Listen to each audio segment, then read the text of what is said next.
Fraser.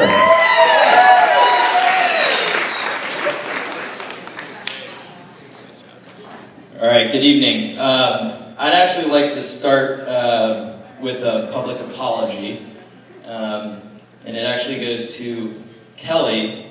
The first time we met, I crushed her in foosball and I told her to suck it.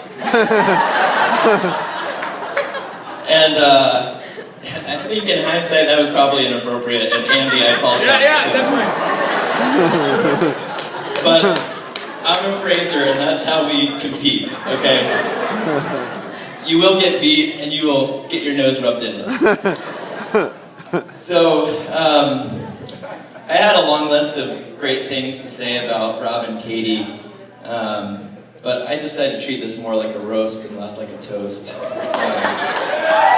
Because it's more fun that way. And I think that I was put on this earth in a way to be the yang to my brother and to counterbalance the forces that he brought into the world of positive energy and always correctness. So I'd like to start by addressing a pre-Katie Rob and a post-Katie Rob, as I've seen it from my perspective. And I'm going to focus on a few of his flaws or peculiarities. So Rob, first of all, great guy, great big brother, yada yada yada, all that is true. So that's preconceived, but some of the peculiarities, one Kelly mentioned, he has a fascination, this is before he met Katie, with Taylor Swift. And she's got some good songs, I'm not gonna lie, but it was a little weird. The second, and we've talked about it at some length, but my brother is the most competitive person I've ever met. And I've met a lot of competitive people, but literally I think half this room, he's either made cry, made to want to cry, or made feel stupid during a board game, or you haven't played a board game with him yet. And the third thing is, again, he's a great guy, but 5% of the time, he is the most annoying person in the world. He's just so intense and just too much to deal with. So I had held out hope, and my wife Lisa, who can't be here today, we had hope for the spouse of Rob. That some of these things would be toned down. So he meets Katie, and all three of these flaws in particular got enhanced by 100-fold. So you want your spouse to make you better. In this case, she's amplified his flaws. The Taylor Swift thing is at, teeny bopper stage 5, to the point where Rob recently purchased the hard CD of Taylor Swift's recent album and demanded that I do the same and listen to the songs in order so I fully understand the meaning of what Taylor's trying to say. Yeah.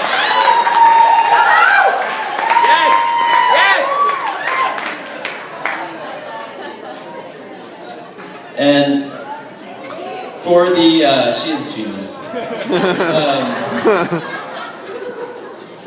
For the annoying factor, I'll simply refer you to either of the wedding invitations you received in the mail or any of the photos posted by Katie and Rob pretty much at any time. If I see one more picture with them jumping in the air looking happier than you'll ever be, I'm gonna die.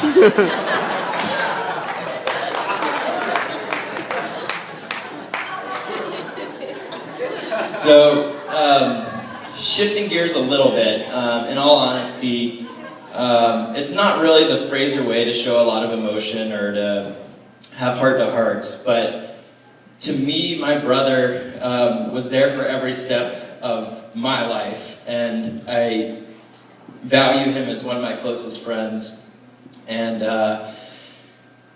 he's got a lot of awesome traits, but one that stands out to me is more of one of reverence for my brother. So he is prodigy smart. He was our valedictorian.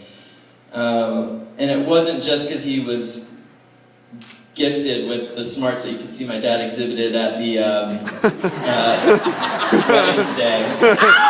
Although I will admit that we had SAT prep cards for every drive to the beach that Dad put this out. But Rob works very hard. I was no slouch in high school, but I remember so many nights going to bed, and Rob is just crushing work, staying up late, working hard, and he had goals that he wanted to accomplish. And in large part, he's done that, and that laid a framework for me, and I think for me has been kind of key to some of the successes that I've had. And Rob gave me what was at the time an insignificant gift, but when he went away to college, he got me a Stanford t-shirt. And if I had met some of you before this, I wouldn't have treated the Stanford t-shirt like it was such a big deal, but for me...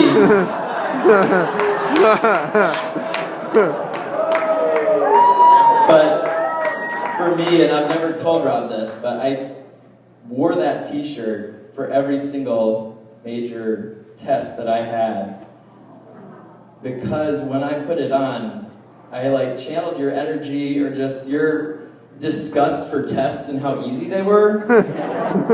And I thought that I could channel that same energy, and it largely worked until senior year, and there were some confounding variables, so I ended up throwing it away.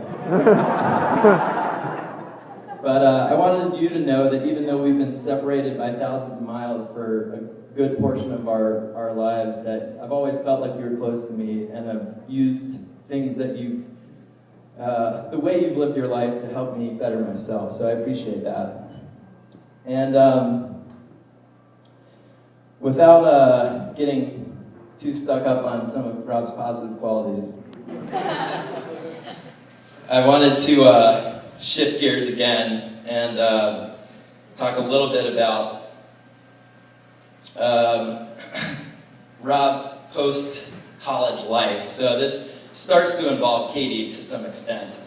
And the founding fathers, we're very American. The founding fathers in this country described the pursuit of happiness as a right. Now, my brother treats happiness like something that should not only be pursued, but hunted down tirelessly through dark woods, pinned to the ground, and beaten into submission. He's just over 30. He already has a beach house. He's got a mountain house. He's got an awesome brother. He's doing great. But what he didn't have was someone to share all of that with. And to that end, when he was looking for this woman, and Andy mentioned it a little bit, but my brother's very analytical. There is a right answer for everything and a way to go about things. So he thought finding this woman would be the same way. I remember very vividly on a dude road trip, the summer before Rob met Katie, and he sat us down, Chad and Jazz were there, over a few drinks, and he said, "Look, I've figured it out. I know what the woman I want to marry is. I've had a few failed relationships, and I've mapped out these 23 traits." He's like, "I only need 18 or 19, but..." So we were like, "Okay, Rob, that's going to be hard to find." I can't remember them all, but 3 of them were, 1, that she be older. So we're looking for someone 30 plus or minus 1 or 2 years. X. Katie was 22. The second criteria was that she have some significant work or life experience. X. Or a graduate degree or something like that. And that was also not Katie at the time. The third was that regardless of the other 2, he thought that this person needed to just be mature. He was tired. He was done with the college thing. He was done with, Taylor Swift and things like that. So you have to understand from my perspective, when I got the first call about Katie, Bobby was at HBS at the time, and then it wasn't an HBS girl, it was some girl in her pajamas at her sister's, at her husband's party.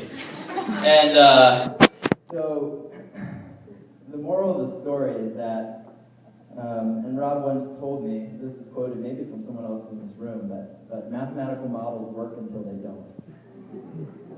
And Katie, you don't fit Rob's ridiculous spreadsheet of this woman that doesn't exist.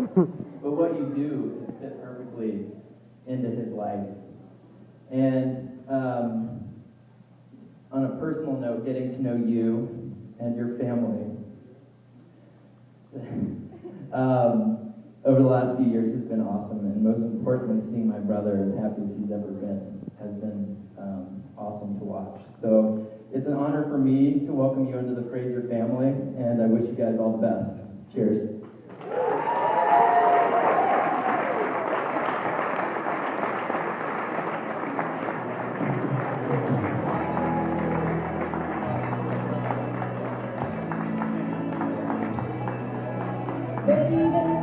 You want to smile into the camera? All right, I'm going to turn it off.